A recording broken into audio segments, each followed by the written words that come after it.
Baik, bismillahirrahmanirrahim. Assalamualaikum warahmatullahi ta'ala wabarakatuh. Selamat pagi. Untuk hari ini alhamdulillah kita dapat belajar kembali seperti biasanya, walaupun tidak bertatap muka ya seperti biasanya. Nah, Bapak harapkan kalian tetap semangat untuk mengikuti kegiatan pembelajaran ya, walaupun menggunakan metode atau sistem jarak jauh ya, pembelajaran jarak jauh dengan melalui media-media yang bisa diinput oleh kalian. Nah, pada pagi hari ini ya, sebelum kita masuk ke pembahasan ya, alhamdulillah kalian sekarang sudah menginjak atau duduk di bangku kelas 8. Tidak terasa, baru terasa kemarin-kemarin kita atau kalian belajar di kelas 7. Nah, sekarang kalian sudah semakin meningkat, sudah bukan kelas 7 lagi.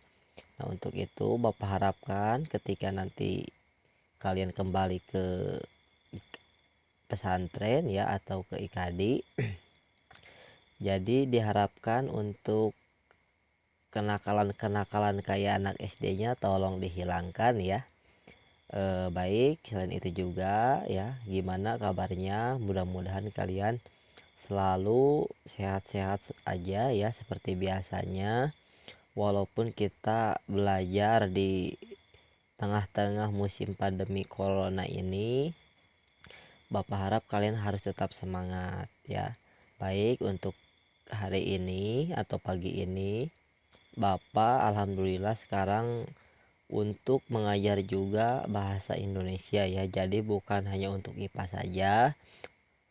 Pada pertemuan atau di kelas 7 kemarin kalian belajar bahasa Indonesia oleh sama Bu Mimin. Nah, sekarang untuk bahasa Indonesianya sama Bapak ya. Baik ya, sekarang ya walaupun Bapak hanya melalui media sosial seperti ini, kalian harus tetap memperhatikan materi yang disampaikan oleh Bapak, dan sebelumnya mohon maaf apabila ada tidak kejelasan, nanti boleh ditanyakan secara langsung melalui pesan suara di WA ya. Nanti untuk tugasnya bisa dikirim ke WA Bapak pribadi ya. Baik ya, sekarang kita mulai masuk ke pembahasan untuk mengenai bab 1 ini ya, semester 1 di kelas 8. Kalian akan mempelajari teks atau berita seputar Indonesia ya. Nah, baik, sebelumnya apakah kalian sudah pernah mendengar atau melihat atau menonton teks berita yang disampaikan oleh televisi, radio, ya, koran, media-media lainnya yang menyangkut dengan berita? Baik ya, sebelum ke materi, coba Bapak mau tanya dulu, apa itu berita itu? Ada yang tahu tidak? Nah, tentunya kalian sudah pernah mendengarnya atau bahkan sudah tahu ya. Nah, namun di sini kita akan mempelajari secara rinci mengenai teks berita. Yang pertama di pembahasan pagi ini ya, untuk pengertian teks berita. Ini kalian bisa saksikan di layar ya. Teks berita adalah teks yang berisi informasi atau kejadian penting yang telah atau sedang terjadi dan disajikan melalui media cetak, koran dan majalah maupun elektronik, televisi dan radio ya ataupun internet. Nah, jadi secara kesimpulannya berita ini merupakan teks yang berisi informasi ya atau kejadian penting yang telah atau sedang terjadi ya. Jadi sekali lagi Bapak ulang. Jadi teks berita itu merupakan teks berita yang berisi informasi atau kejadian penting yang sedang terjadi ya. Nah, itu yang sering kita lihat atau kita dengar di media-media ya, khususnya di media televisi itu hampir setiap berapa jam sekali ada berita atau sekilas info, yaitu sama juga mengenai berita. Kita lanjut ya. Mohon maaf ini untuk jaringannya agak lelet. Nah, sekarang yang kedua, berita itu mempunyai ciri-ciri ya di sini. Satu, fakta ya. Jadi di ciri-ciri teks berita ini bersifat fakta. Maksudnya fakta ya di sini yaitu kejadian yang benar-benar terjadi dan bukan opini ya. Jadi berita ini yang pertama ciri-cirinya bersifat fakta ya, kejadiannya nyata, bukan opini atau rekayasa penulis ya. Jadi ini sesuai apa yang benar-benar terjadi ya, yang diambil dari hasil ya. Jadi bukan opini atau pendapat ya. Jadi sekali lagi, yang pertama ciri-ciri teks berita ini adalah faktual atau fakta sesuai kenyataan yang berlangsung ya, yang sedang diberitakan. Yang kedua, aktual. Nah, di sini aktual maksudnya berita melaporkan atau memberikan suatu peristiwa atau kejadian yang baru terjadi atau sedang terjadi ya. Jadi aktual ini mau informasi yang terbaru ya atau yang sedang terjadi. Nah, ini disebutnya dengan aktual. Yang ketiga, memberikan keterangan waktu dan tempat yang jelas. Di berita ya, kalau kita saksikan di televisi itu biasanya ada keterangan waktu dan tempatnya ya. Di berita itu tidak mungkin ada berita tidak ada waktunya atau tempatnya yang tidak jelas itu ya. Nah, itu tidak ada di dalam sebuah teks berita. Jadi memberikan keterangan waktu dan tempat yang jelas. Yang selanjutnya menggunakan bahasa yang jelas dan baku ya. Jadi menggunakan bahasa yang jelas itu tidak ada bahasa-bahasa yang tidak dimengerti ya. Ini semuanya yang bersifat baku ini jadi mudah untuk dipahami dan sesuai juga dengan bahasa Indonesia ya. Nah, ini untuk teks berita. Yang selanjutnya ada bersifat objektif atau apa adanya. Berita ini ya, di dalam berita ini berbeda dengan halnya berita yang kalian sering tonton, biasanya gosip ya.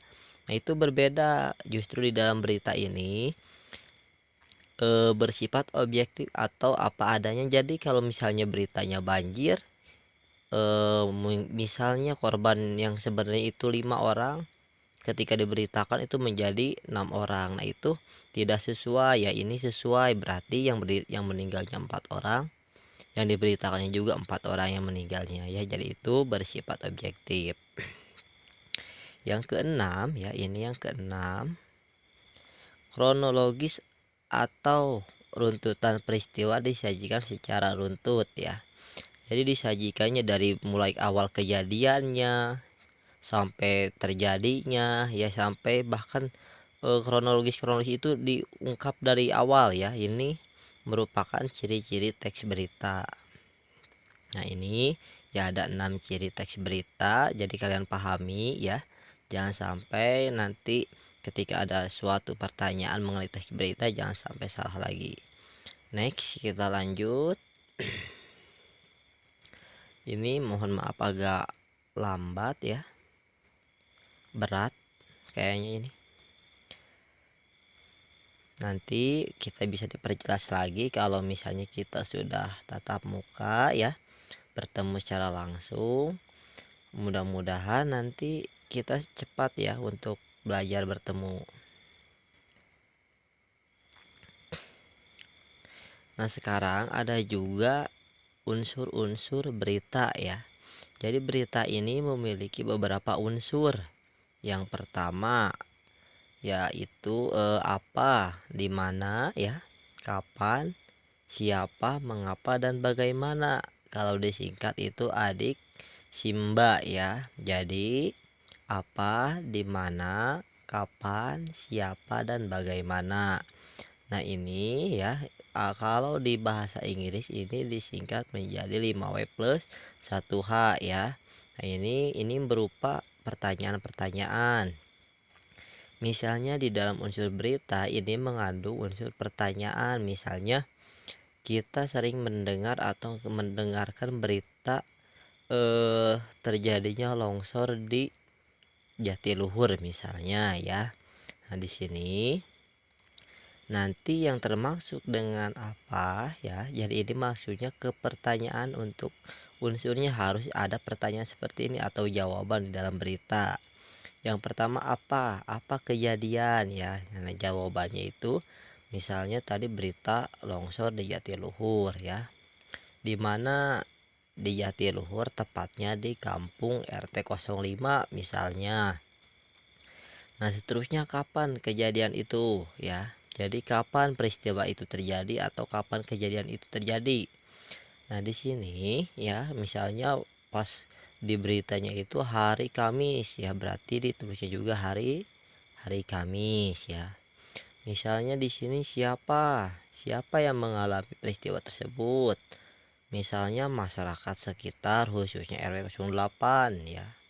Mengapa? Nah, di sini mengapa kejadian itu terjadi atau peristiwa itu terjadi? Nah, di sini misalnya terlalu besar hujan ya, misalnya gara-gara hujan nih, atau penebangan pohon ketika sebelum hujan ya. Nah, begitu datang hujan ini mengakibatkan longsor. Dan selanjutnya bagaimana kejadian itu bisa terjadi ya. Jadi bagaimana kok kejadiannya bisa terjadi gitu, karena eh pepohonan-pepohonan yang tadinya tumbuh itu misalnya jadi tidak ada ditebang oleh warga sehingga mengakibatkan longsor. Atau bagaimana kejadian itu misalnya menyapu sampai beberapa rumah warga ya gitu. Jadi ini ada 5 ya. Jadi ada yang pertama ada apa, di mana, kapan, siapa, mengapa, dan bagaimana. Next kita lanjut. Mohon maaf ya.